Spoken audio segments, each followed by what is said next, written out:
Olá, meu amigo e minha amiga. Hoje estaremos meditando sobre o livro do Apocalipse, capítulo 6. O Apocalipse 6 abre outra cadeia profética de eventos que cobre o mesmo terreno coberto pela profecia das 7 igrejas, mas dando ênfase a diferentes eventos. Versos 1 e 2 diz: Vi quando o Cordeiro abriu um dos 7 selos e vi um dos 4 seres viventes dizendo, como se fosse voz de trovão: Vem. Vi então, e eis um cavalo branco, e o seu cavaleiro com um arco, e foi-lhe dado uma coroa, e ele saiu vencendo para vencer. Cavalos e cavaleiros são usados no sentido simbólico em todas as escrituras, sendo uma representação apropriada da igreja na fase militante de sua trajetória.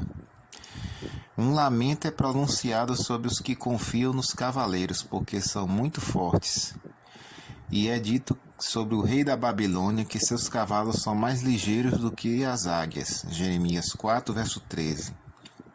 Jeremias perguntou a Judá: Como poderás competir com os que vão a cavalo? Jeremias 12, 5. O salmista falou da grande força do cavalo. Salmo 33, verso 7. Cavalos simbolizam potência, poder e força. Não a força para o trabalho como o boi ou para o domínio sobre os inimigos como o leão, mas para as conquistas e progresso. Caracterizado pela força combinada com a velocidade e pela ausência de medo, o cavalo simboliza de maneira muito apropriada esta forma de vitalidade espiritual e de poder que sustém, energiza e leva para frente, a despeito do que venha a se opor. Um grande movimento espiritual, seja ele bom ou mau. A coroa denota vitória. Sobre cada ação dos discípulos estava escrito vitória. Estando alguns deles na prisão, com as costas laceradas, seus cânticos de louvor e de ações de graças trouxeram vitória e resultaram na conversão de almas.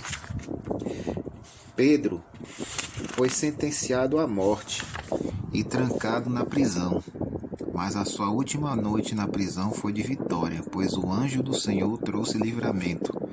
A história do Evangelho durante o primeiro século é verdadeiramente maravilhosa, pois ele foi em frente conquistando e para conquistar. O branco representa pureza. É por isso que as noivas vestem-se de branco. No primeiro século, as doutrinas da igreja eram perfeitamente puras. Elas vinham diretamente dos lábios de Jesus e de seus discípulos. Não havia falsas doutrinas para confundir as pessoas. Aquela igreja de puro branco foi em frente conquistando e para conquistar. Nada a detinha. Os primeiros cristãos não tinham meios de transporte modernos, aparelhos eletrônicos, sistemas de som, jornais informativos ou panfletos. Não tinham rádio e televisão, ou livros ou literatura para distribuir, mas saíram de Jerusalém para conquistar. Havia poder na mensagem. A conquista não era por meio de argumentos. Jesus não lhes havia dito: vocês são meus advogados. Ele disse: vocês são minhas testemunhas. Não demorou muito para que a mensagem que eles pregavam revolucionasse o mundo existente. O cristianismo saiu de Jerusalém e foi para a Judéia, para Samaria e até os confins da terra, conquistando e para conquistar. Paulo podia dizer que o mundo inteiro de seu tempo tinha ouvido o Evangelho. Os opositores diziam que os cristãos tinham virado o mundo de cabeça para baixo. Eles causaram tal impacto no mundo que atraíram perseguição sobre si mesmos, trazendo o compromisso do segundo selo. Versos 3 e 4 diz o seguinte: Quando abriu o segundo selo, ouvi o segundo ser vivente dizendo: Vem, e saiu outro cavalo vermelho, E ao seu cavaleiro foi-lhe dado tirar a paz da terra, para que os homens se matassem uns aos outros. Também lhe foi dada uma grande espada. Agora não é mais vestido de casamento do mais puro branco, não é mais um cavalo branco, ele agora ficou tingido de sangue. O vermelho representa sangue e perseguição. Não demorou muito para que os cristãos tivessem que enfrentar a espada. Milhões, literalmente, morreram quando o Império Romano tentou varrer o cristianismo da face da terra. Esse período corresponde à igreja de Esmirna. Cada vez que eles matavam cristãos, muitas pessoas aceitavam o cristianismo. Foi por isso que Tertuliano fez a famosa declaração: o sangue dos mártires é uma semente. Ele comparou a igreja a um gramado. Quanto mais frequentemente se corta, mais ele cresce. Os cristãos primitivos não tinham liberdade. Ser cristão era um crime punido com a morte. Se isso ocorresse hoje, fique imaginando quantos ainda seriam cristãos. Conta-se que no Concílio de Nicéia, em 325 d.C., quase todos os delegados apresentavam algum tipo de mutilação, resultado da perseguição.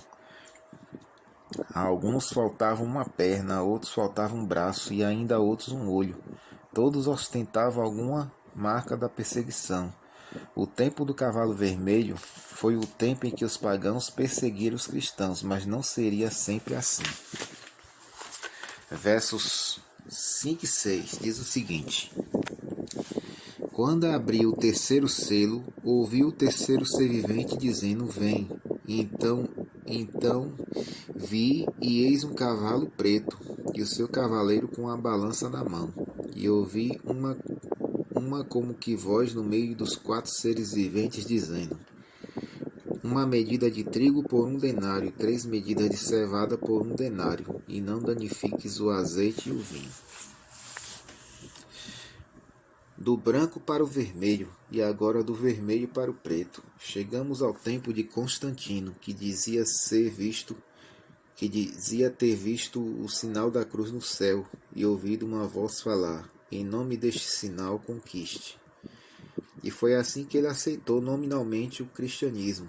Ele conduziu seu exército através de um rio e declarou que todos estavam batizados, mas ele mesmo só veio a batizar-se pouco antes de morrer, para não ter que mudar seu estilo de vida. O cristianismo agora já não era mais ilícito, era popular. De fato, as pessoas eram incentivadas a tornar-se cristãos. Até dinheiro e uma muda de roupa eram oferecidos a quem se tornasse cristão. Mas o cristianismo já não era mais puro, não era mais branco, era tão corrupto que foi representado por um cavalo preto. As doutrinas pagãs tornaram o lugar das brancas e puras doutrinas da igreja primitiva.